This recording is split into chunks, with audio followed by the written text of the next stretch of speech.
surrounded by healthcare professionals every day.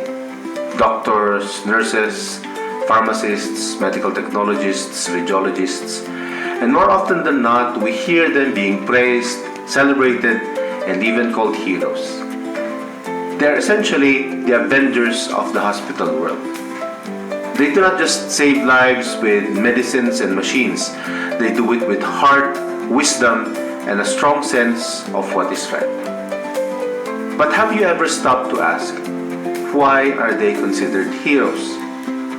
Bakit sila tinatawag na mga bayani? Anong sikreto nila? Behind every diagnosis, every prescription, every lab test, and every comforting word lies something powerful. They have a moral compass, or GPS, that guides every decision they make, no matter how big or small. That GPS helps them make the right call, especially when things get complicated. What is that GPS? It's called bioethics. And at its core are the 4 values that every healthcare hero lives.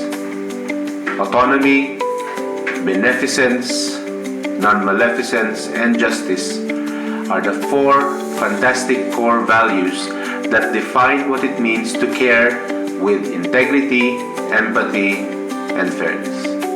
Okay, real talk, they're not exactly superpowers.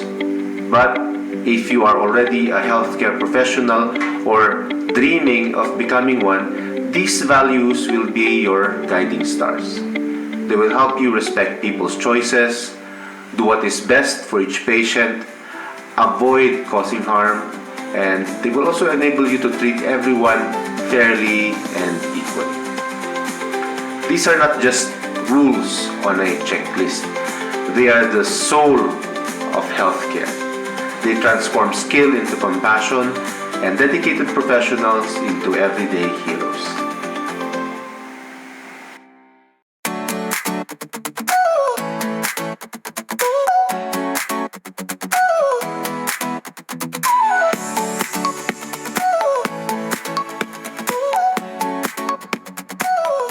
Autonomy is all about choice. Or some like to say, my body, my rules, my health, my call. Think about everyday decisions. When you eat at a restaurant, you choose what to order. When you enrolled in school, you pick your course of study. Why? Because those choices reflect your personal freedom. Now, imagine this in a healthcare setting. When you are a patient, you become the main character in your own health story. Doctors, nurses, pharmacists, medical technologists, they are the expert support crew. But the final call, considering that you are the main character or you are the bida, the final decision is always yours to make. Autonomy means giving people all the information they need. They should be given clear, complete, and honest data so they can make smart, confident choices.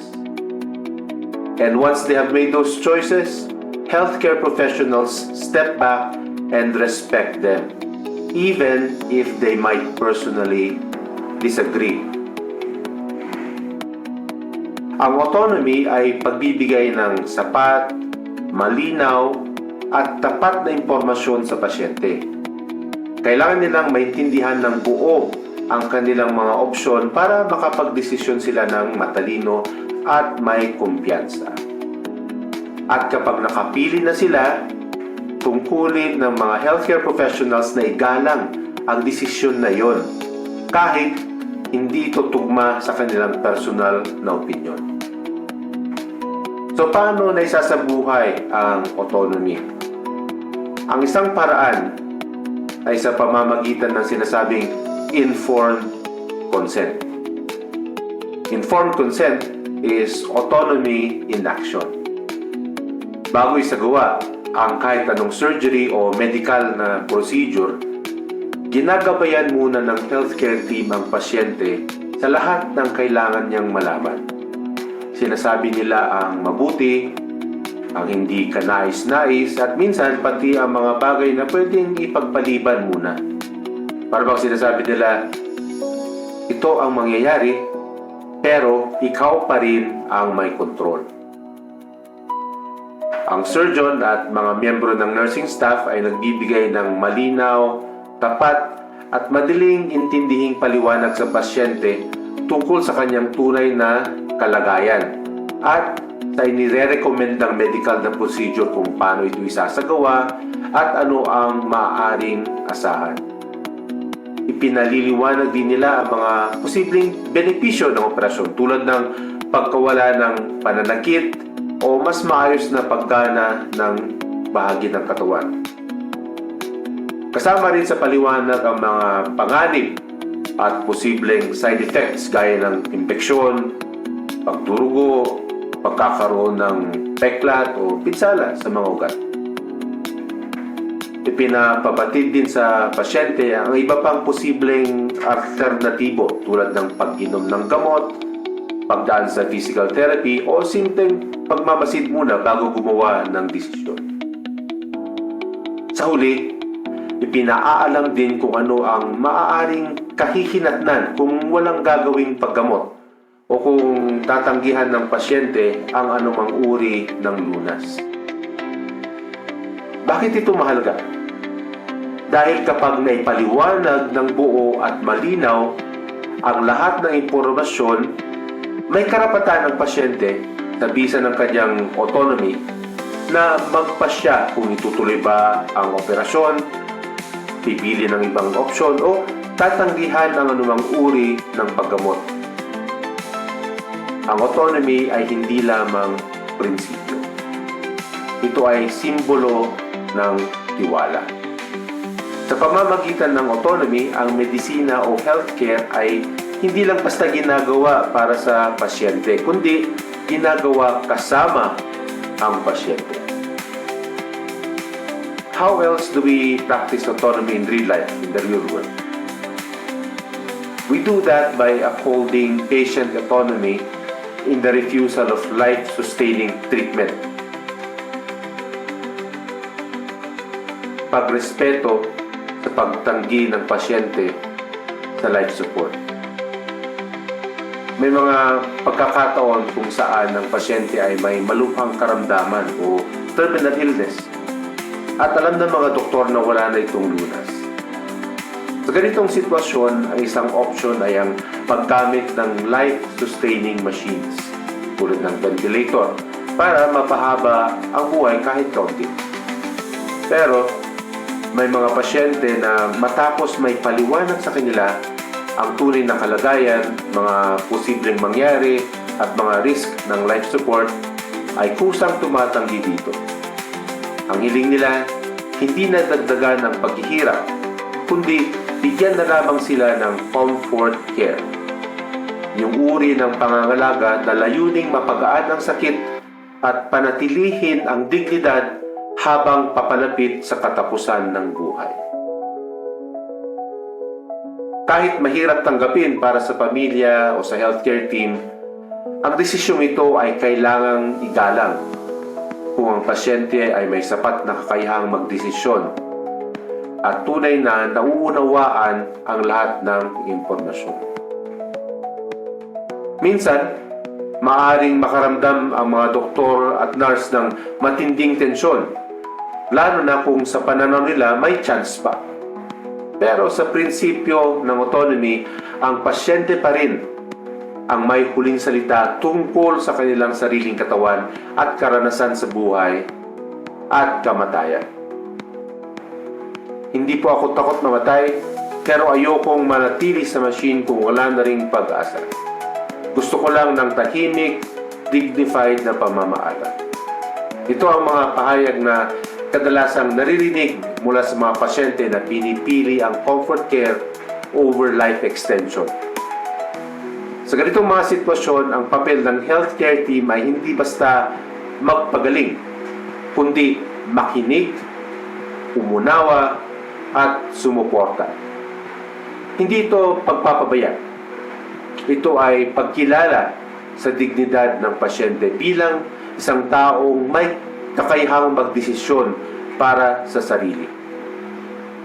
Autonomy does not always mean choosing to fight. Sometimes it means choosing peace, and honoring that is one of the highest forms of ethical care. Take for instance, members of the Jehovah's Witness community. Because of their religious beliefs, they may refuse blood transfusions even during emergencies. This refusal is not due to ignorance or misinformation. It is a deeply held conviction rooted in faith and conscience. Or consider individuals who refuse vaccination, whether for religious, philosophical, or personal reasons. Even during the global crisis like COVID-19, there were many who declined to be vaccinated. For some, it's concern about side effects. For others, it's mistrust in institutions or a belief in natural immunity. These are all examples of autonomy in action. Legally and ethically, competent adults have the right to make informed decisions about their own body, even if those choices involve risk or go against medical advice. The Supreme Court of the Philippines has affirmed this in several landmark cases, recognizing that every human being of adult years and sound mind has a right to determine what shall be done with his own body. And so, even if healthcare providers personally disagree with the patient's choice, we are still bound to honor that choice, because respecting autonomy means respecting the person and not just their decision. But what if the patient is a minor or an adult who is unconscious or mentally incapacitated? That is when things become a bit more complex. For example, if parents refuse life-saving treatment or essential vaccinations for their child, the government may step in to protect the child's best interests. Courts can authorize treatment overriding parental refusal, especially when it is a matter of survival or public health. The guiding principle here is the child's welfare above all. The Supreme Court has also recognized the constitutional right to religious freedom and liberty of conscience. It held that individuals cannot be compelled to act against their beliefs, particularly in medical contexts. This includes not only patients but also healthcare providers, who may invoke conscientious objection as long as patient safety is not jeopardized. Still, forcibly administering treatment against a competent adult's will, no matter how well-intentioned, can result in civil, administrative, or even criminal liability. Autonomy does not mean patients always choose what we think is best. It means they have the freedom and the dignity to choose what they believe is best for themselves. It is not about forcing. It is about listening, educating, and supporting. It's about being present, not just as medical professionals or health professionals, but as compassionate human beings. Because autonomy is not just the power to say yes or no. It is the power to understand, to decide, and to be an active partner in care. So whether you are training to be a nurse, doctor, pharmacist, or medical technologist, remember this. Empower your patients. Give them the information they need. Respect their voice, and then let them choose. That is not just ethics, that is humanity in action.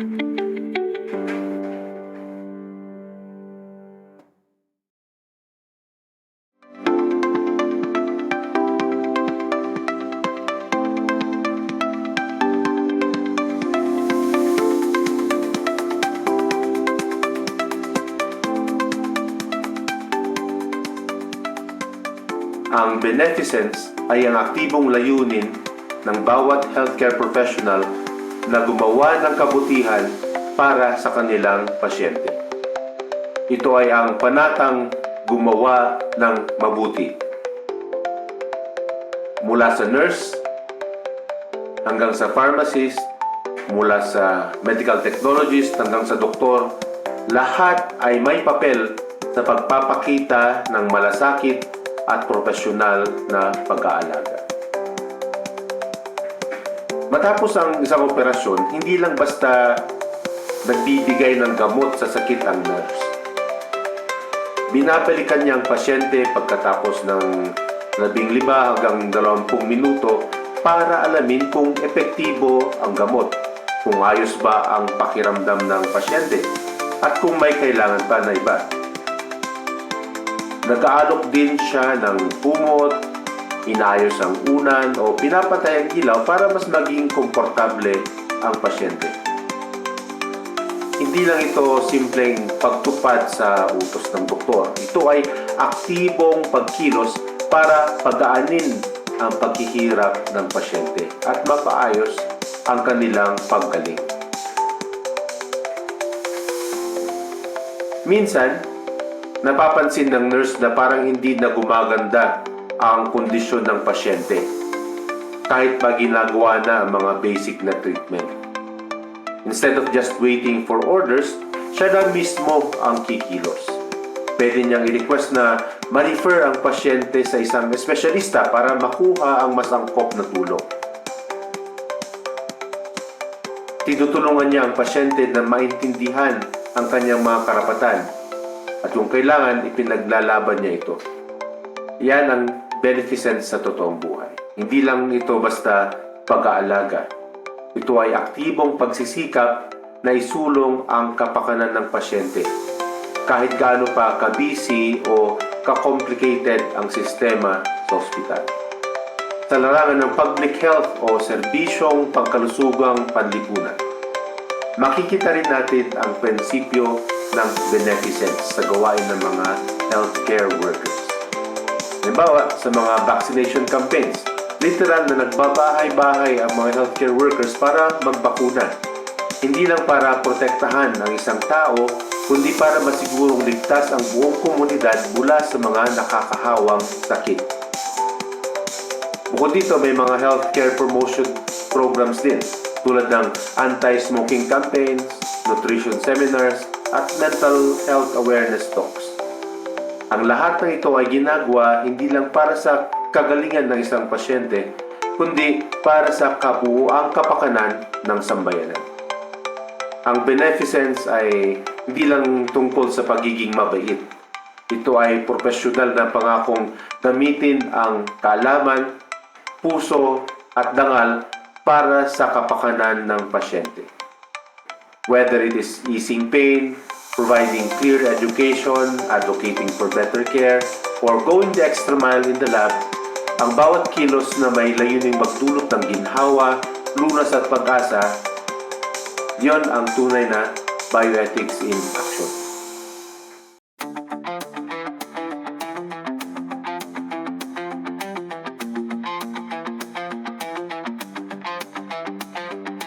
In healthcare, there is one golden rule that guides every decision, every action, and every conversation. Do no harm. This principle, called non-maleficence, is more than just not making mistakes.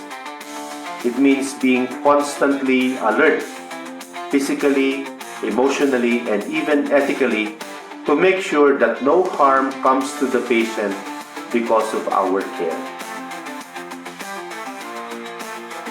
Picture a nurse about to administer medication. Magbibigay na sana siya ng gamot sa pasyente.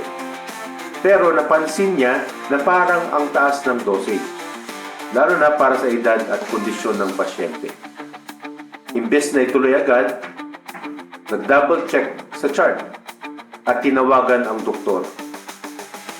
At buti ginawa na yon dahil may mali pala sa reseta. Dahil lang sa simpleng pagkalma at pagtanong, na iwasan ang isang posibleng delikado o fatal na overdose.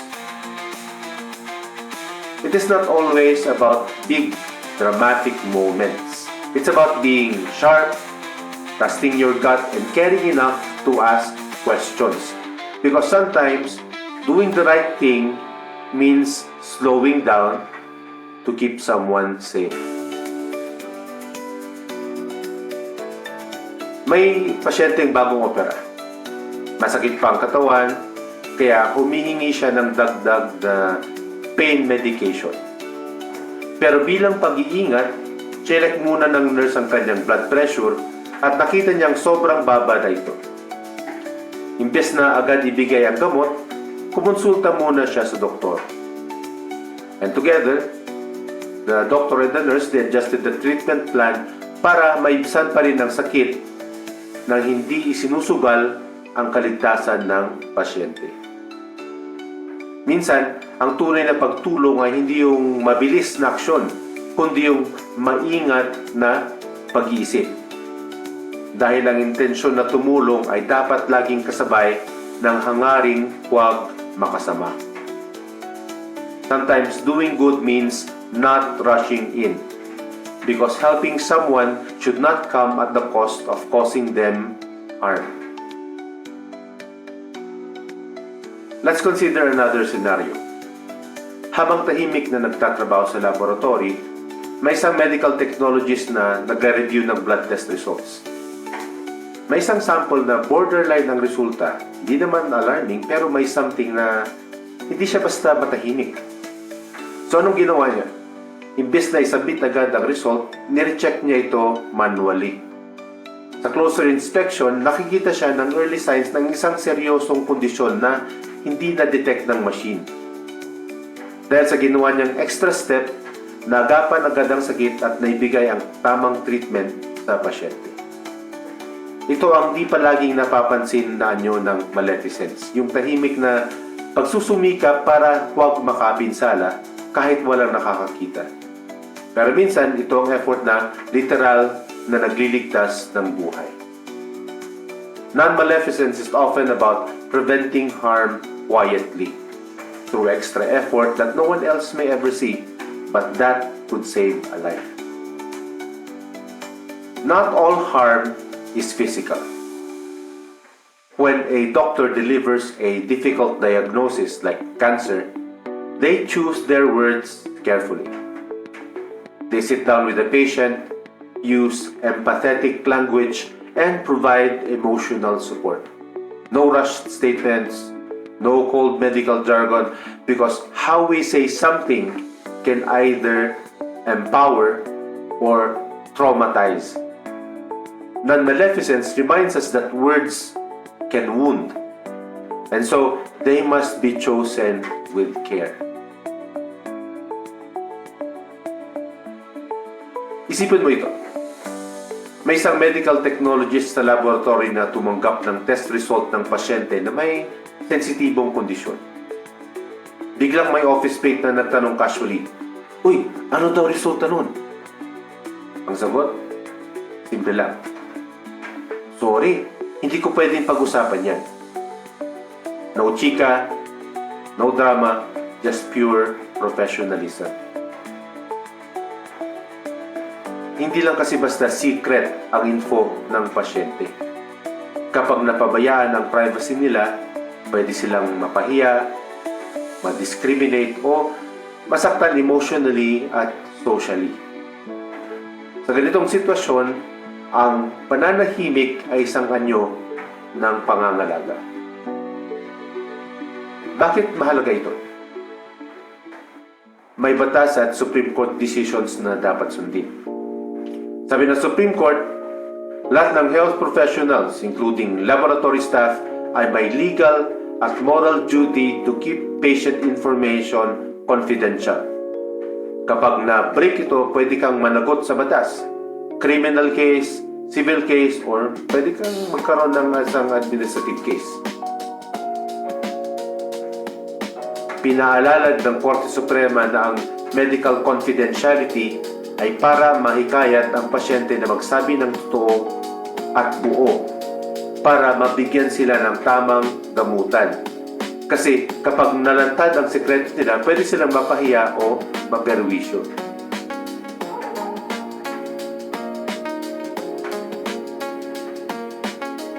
May mga batas din na nagsisiguro ng privacy. Republic Act number 11166, the Philippine HIV and AIDS Policy Act. Lahat ng impormasyon tungkol sa HIV test ng isang tao ay lubos na confidential. Pwede lang itong ibahagi sa mga taong direktang nagbibigay ng gamutan o counseling at under strict rules. So, lahat ng health workers, doctors, nurses, lab techs ay covered ng batas na ito. At kapag lumabag, may criminal penalty. Meron din tayo Republic Act number 11332, Mandatory Reporting of Notifiable Diseases Act. Hindi pwedeng isiwalat ang medical condition ng pasyente ng walang court order. May parusa rin kung lalabag sa batas nito. Ang bottom line, kung hindi ka ang doktor, kung ikaw ay bahagi ng healthcare team, nurse, medtech, pharmacist o admin staff, may obligasyon kang protektahan ang privacy ng pasyente. Confidentiality is not just about silence, it is about respect.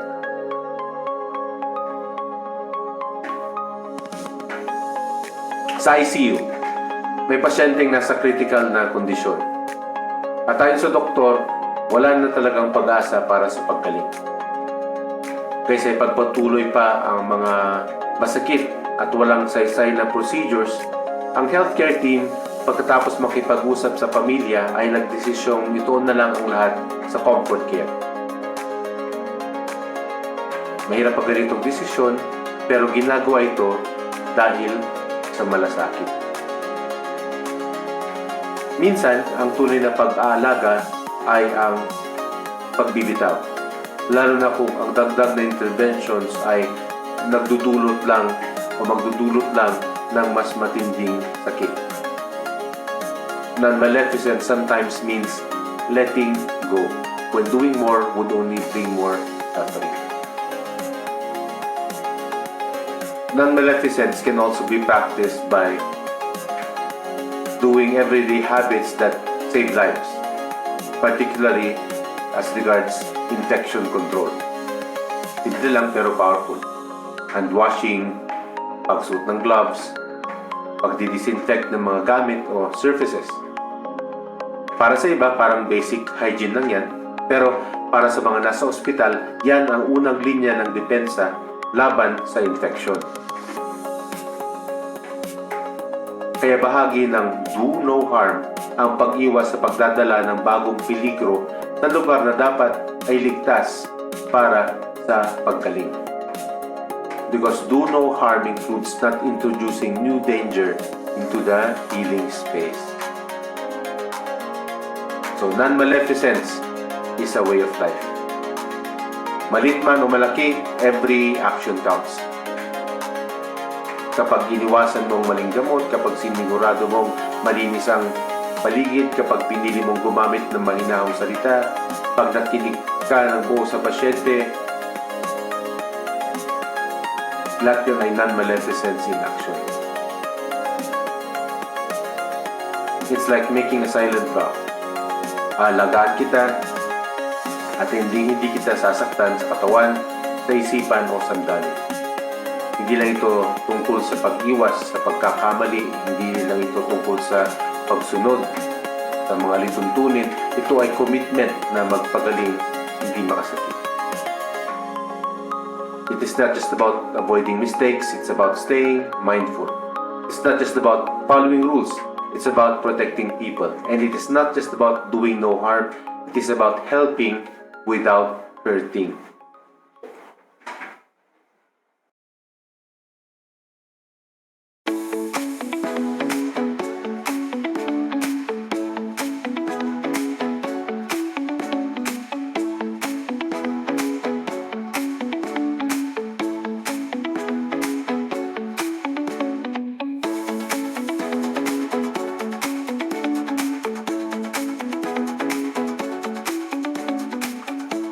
Justice in the world of bioethics and public health is about fair play for everyone. It ensures that each person, regardless of income, place, gender identity, religion, language, or location, has a fair chance to access care, to be treated with dignity, and to enjoy the highest attainable standard of health. It is not about treating everyone exactly the same, but rather it is about giving everyone what they need to thrive. And in the eyes of the Supreme Court of the Philippines, this is not just an ethical idea. It is a legal mandate. The court emphasized that those who have less in life should have more in law, particularly when it comes to accessing essential services like healthcare. This core value of equity fuels our health system's responsibility to lift up the most vulnerable. This commitment is enshrined in law. The Universal Healthcare Act of 2019 guarantees that every Filipino, regardless of where they live or how much they earn, has the right to quality, affordable healthcare. This law mandates programs like vaccination drives, health screenings, and mobile clinics that bring services straight to barangays and remote sitios. When emergencies hit, justice does not abandon its post. During pandemics or mass casualty events, we do not rely on a first-come, first-served system. Instead, we implement triage, assessing patients based on medical urgency and need. Someone having a heart attack is prioritized over someone with a sprain, not because one person is more important, but because one situation is more life-threatening. That is fairness in action. The Public Health Emergency Benefits and Allowances for Healthcare Workers Act of 2022 and Republic Act 11469 ensure that decisions about limited resources like ICU beds or ventilators are made not based on wealth or influence, but on transparent and ethical guidelines. And justice goes beyond access. It is also about making healthcare truly welcoming. Not all patients speak Filipino or English fluently, not everyone shares the same beliefs or customs, so hospitals are required to practice cultural competence. Hiring interpreters, translating materials, respecting religious dietary rules or family dynamics. Non-discrimination policies mandated by the Universal Healthcare Act require that all patients be treated equally regardless of their background. Hospitals must train staff to recognize and prevent unconscious bias. For those who cannot afford care, justice ensures that they are not left behind. Under the law, patients are allowed access to government subsidies, financial support, or charity care. In remote areas where hospitals are far away, telemedicine and mobile clinics help bridge the gap. The law recognizes that geography should never determine who lives and who suffers. Justice demands we face the deeper imbalances of our system. By collecting data on outcomes by race, gender, and income, healthcare systems can spot disparities and launch targeted programs to address them.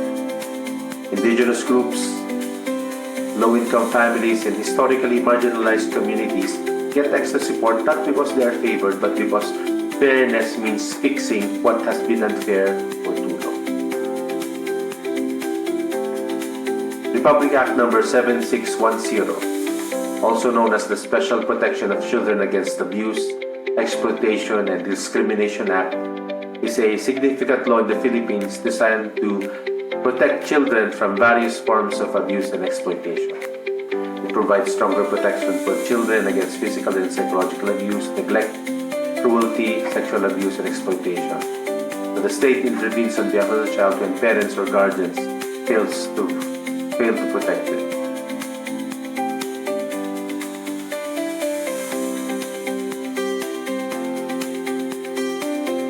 Justice in healthcare is about fairness, not favoritism. It is about making sure everyone can access care, receive treatment that respects who they are, and have the opportunity to live a healthy life. Whether it's deciding who gets the ventilator, translating discharge instructions, or bringing a doctor to a mountain barangay, justice is what keeps the healthcare playground open and fair. Because in the end, everyone deserves to heal.